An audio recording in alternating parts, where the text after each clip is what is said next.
Hi guys, Martin here. Welcome to my next composition. This is going to be a wintry Christmas scene that I'm going to print Christmas cards from.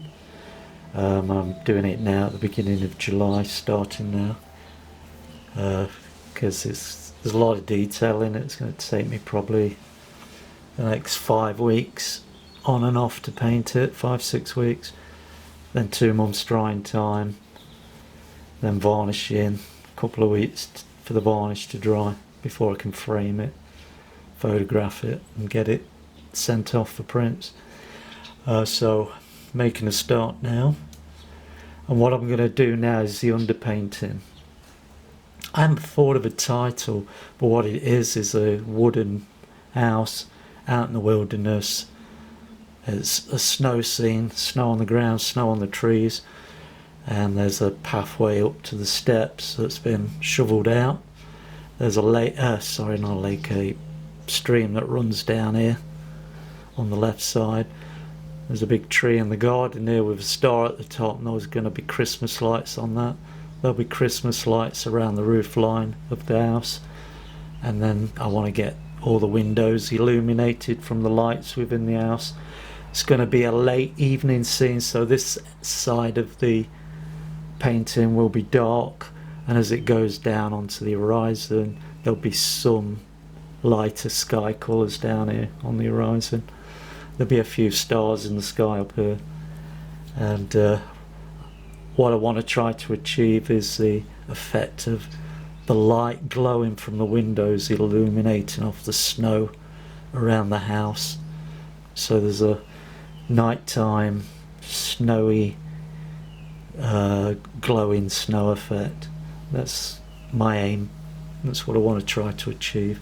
Some of the bushes, there's a lantern here at the base of the tree, and some of these bushes around the house have lights on as well. So that's what I intend to do. That's the sketch. I've sealed that in with some fixative spray. Did that yesterday, and now it's time to do the underpainting.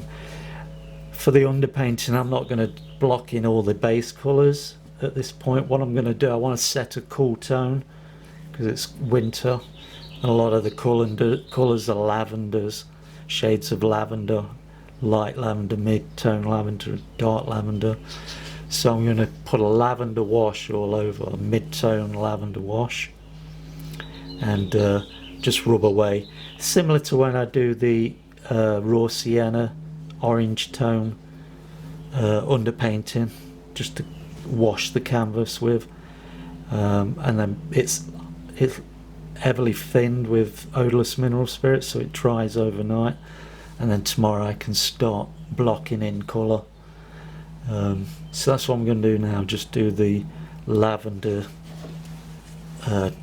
tone to give it a cool effect when the painting's done. So all I've got is some of my liquid original medium to mix with the paint. I've got white, blue and red. That's cobalt blue, titanium white and cadmium red, and I'm just going to create some shades of lavender, heavily thinned, and get that brushed on. So stick around and watch me do that. Should only take like 20 minutes to do. So I'm going to start in the top left corner, work my way down with the different tones of lavender, dark, mid. I was going to use one tone, but I've decided to use 3 tones.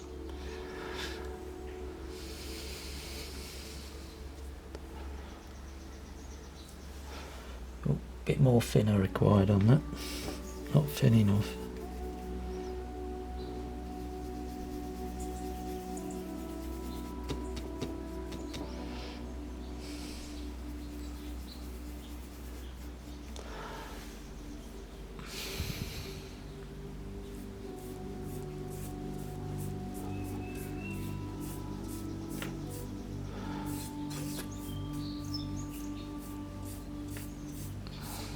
So it's just a thin wash.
I've also decided, because it's a wood house and parts of it are glowing with the golden light shining through the windows, that I'm going to use raw sienna underpainting for the house itself.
Alright guys, I'm calling the underpainting done.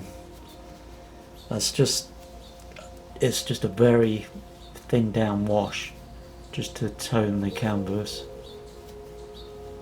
and cool the areas that I want to be cool with the lavender tones, and then warm the areas that I want to be warm, where there's bright light coming through windows, so, and the woodwork on the house.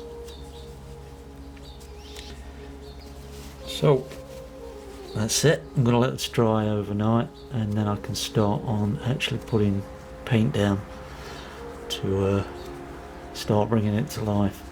So I'll see you at the next update. Cheers for now, guys.